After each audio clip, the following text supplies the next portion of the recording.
Imagine sitting at home on an ordinary evening. You're a college student worried about exams, juggling a part-time job, and enjoying the simple comfort of having a few close friends around you. Life feels stable, normal, safe. But sometimes life doesn't knock on the door with good news. Sometimes it barges in with tears, bruises, and a story that will change everything. That's what happened to me. It was back in the early days of the internet, when logging on meant the crackle of dial-up tones and email felt futuristic. I was a student at my local junior college, working a part-time job in the administration building. My days were predictable. Class in the morning, shifts in the admin office, and then evenings with my girlfriend Lucy. Lucy and I had decided to move in together to save money. Rent was cheaper split in half, and honestly living together just made sense. We had a cozy little place. Not fancy, but it felt like home. A couch that sagged in the middle, mismatched kitchen chairs, and a tiny TV that we crowded around for movies and game nights. Life was simple, but it was ours. One evening, Lucy mentioned inviting over a friend from her class. Her name was Sarah. I thought, sure, why not? I always liked having people over. A few friends came by too, and soon enough, the living room filled with laughter, board games, and the kind of inside jokes that only form when people genuinely enjoy each other's company. To my surprise, when Lucy introduced Sarah, I realized we actually knew each other. High school. We hadn't been best friends, but we'd shared classes, exchanged hellos, and gotten along just fine. Seeing her again felt like a blast from the past, and quickly, it was as if no time had passed at all. After that night, Sarah became a regular. Dinners, movies, study sessions, game nights. She was always welcome, and she always brought good energy. Not directly. She even brought her boyfriend Jay once or twice. Standoffish. Jay was different. While the rest of us laughed and joked, Jay sat in silence, barely engaging, like he was counting down the minutes until he could leave. He made everyone uncomfortable, but we tolerated him because Sarah cared for him. Eventually, though, Jay stopped coming. He always had some excuse. And honestly, none of us missed him. Then one night, the phone rang. I remember Lucy answering it. I was on the couch, flipping through a notebook, half distracted, when her voice changed. Soft, concerned, urgent. She covered the phone and whispered, "It's Sarah. She's crying. She wants to come over." Of course we said yes. When Sarah arrived, her face told the story before her words did. Red, tear-streaked, her hands shaking. She sat down, and the truth poured out. Jay had accused her of cheating. With me. With Lucy. With both of us. The accusations made no sense, but that didn't matter to him. He called her names. He tore her down with words meant to cut. And when she tried to leave, to walk past him, he shoved her. She stumbled backward, hit a table, and crashed hard. The fall left a deep bruise across her back and hip. A mark that would take days to fade, but a memory that would last much longer. Lucy told me later that Sarah had shown her the bruise. I didn't see it myself, but I didn't need to. The look in Sarah's eyes was enough. Sarah insisted it had never happened before. She swore it was just an accident. She wanted to believe it wasn't who Jay really was. But me? I didn't buy it. My chest burned with anger. My fists clenched so tight my knuckles went white. I wanted to stand up, track him down, and make him regret ever laying a hand on her. But that wasn't me. I wasn't a fighter. I wasn't violent. Still, I couldn't just sit back and let this go. Because here's the truth. You can insult me. You can mess with me. But the moment you hurt my friends, it's over for you. And as fate would have it, I had access to something Jay didn't know about. Something powerful. Something that could end his comfort, his stability, and maybe even his future. Working in the administration building gave me access to student records, schedules, fees, enrollment, all at my fingertips. And with one idea sparking in my mind, a plan began to form. Not the kind of revenge that left bruises. The kind of revenge that left scars you couldn't see, but could ruin everything. This wasn't going to be a fight. It was going to be the end of Jay's education. The night Sarah showed up bruised and broken didn't just end with tears. It ended with a fire lit inside me. I lay awake, staring at the ceiling thinking about Jay. Every insult he threw, every cruel word he spit at Sarah, and the way he shoved her, like she was nothing. That image wouldn't leave my mind. I kept asking myself, what can I do? How do I make him pay? See, I wasn't the type to go looking for fights. Sure, I was a big guy, but throwing punches wasn't my way. If I confronted him in person, maybe I could scare him, but that wouldn't fix anything. That wouldn't protect Sarah. That wouldn't stop him from doing it again. No, I needed something better, smarter, something that hit him where it really hurt. And then it clicked. At the time, I was working as a student employee in the administration building. My job wasn't glamorous, filing paperwork, answering phones, helping with registration, but it came with access. Access to student records, schedules, enrollment details, financial fees, even ID numbers.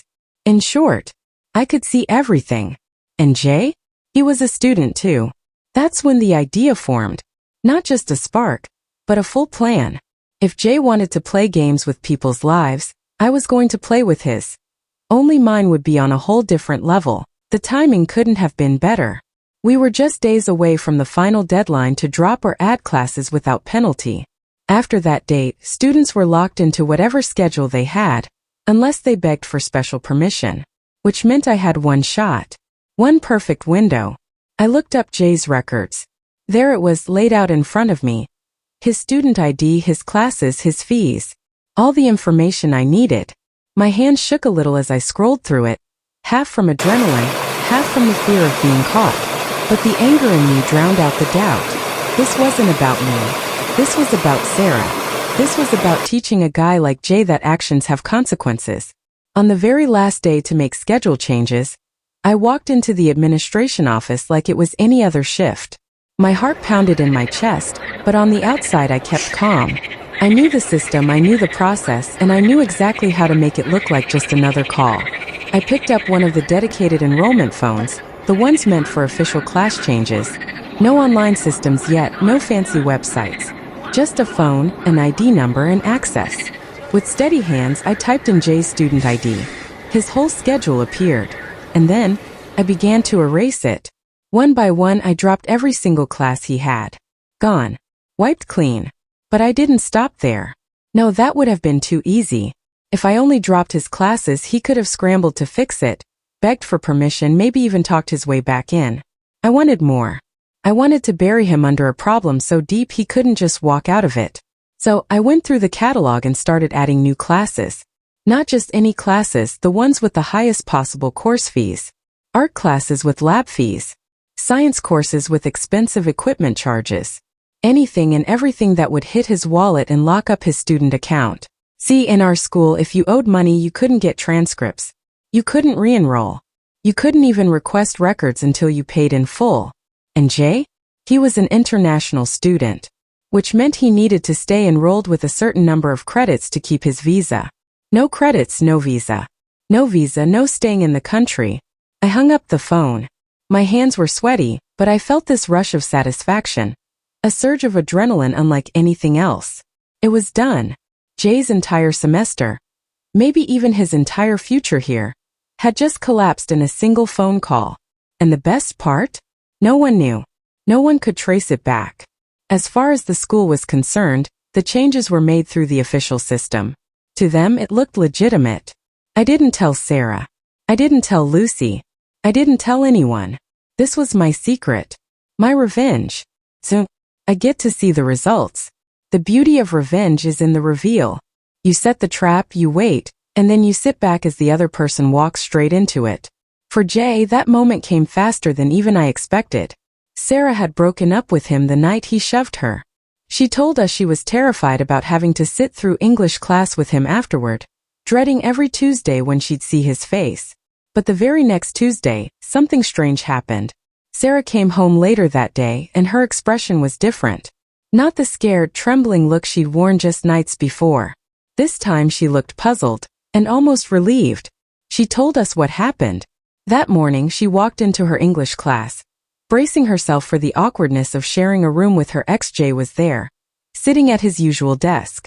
But standing off to the side was someone new, clutching a backpack, looking around nervously. There weren't enough seats. The professor frowned and called for everyone to settle down. Then he did something unusual. He pulled out the official class roster and began to take roll. One by one names were called. Students answered. The list continued.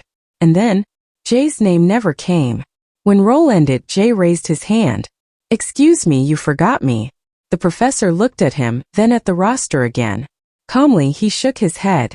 "You're not on my list." Jay stood up, indignant. "What are you talking about? I've been in this class since the semester started." But the professor had the roster in hand, the official list. And according to the school system, Jay didn't exist. Sarah said the whole class went quiet. Jay's voice grew louder, frustration spilling out as he demanded answers. But the professor wasn't moved. "If you're not on my roster, you're not in this class.